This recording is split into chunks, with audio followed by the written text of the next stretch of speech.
UP में अगले साल विधानसभा चुनाव होने हैं, जिसको लेकर सभी पार्टियों ने जोर शोर से चुनाव अभियान शुरू कर दिया है। ऐसे में एक बार फिर वाराणसी चर्चाओं में है, क्योंकि यहां से देश के प्रधानमंत्री नरेंद्र मोदी सांसद हैं। अब ऐसे में इस बार वाराणसी विधानसभा सीटों पर जीत बीजेपी के लिए बड़ा प्रश्न बन चुका है। सवाल यह है कि क्या अगले साल होने वाले विधानसभा चुनावों में बीजेपी यहां अपना किला फतह कर पाएगी?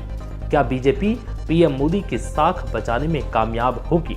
आइए वाराणसी विधानसभा के पीछे का गणित समझते हैं। 2017 में यहां कैसा था बीजेपी का हाल?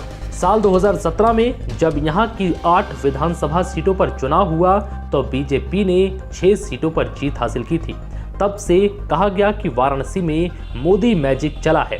वहीं इस बार मुकाबला और भी दिलचस्प होगा, क्योंकि विरोधी समाजवादी पार्टी समेत अन्य राजनीतिक पार्टियां वाराणसी की विधानसभा सीटों पर वोटरों को लुभाने में जुटी हैं। यहां अजगरा सीट पर बीजेपी के उम्मीदवार की जीत हुई और सेवापुरी में अपना दल के उम्मीदवार की जीत हुई थी। वहीं वाराणसी जिले की वाराणसी दक्षिण सीट ये पिछले 3 दशकों से बीजेपी का अभेद दुर्ग है, जहां 1989 से अब तक हर बार विधानसभा चुनाव में सिर्फ कमल ही खिला है।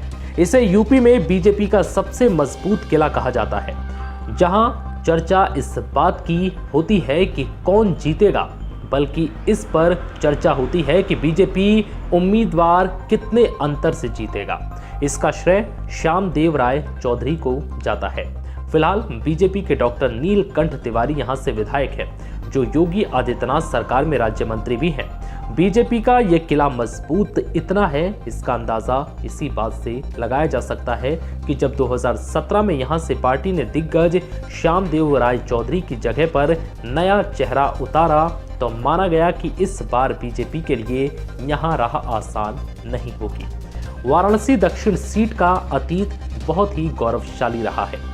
अब देखना होगा कि अगले साल होने वाले विधानसभा चुनाव में क्या बीजेपी वाराणसी विधानसभा सीटों पर कमाल दिखाने में कामयाब रहेगी। फिलहाल इस वीडियो में इतना ही। नमस्कार।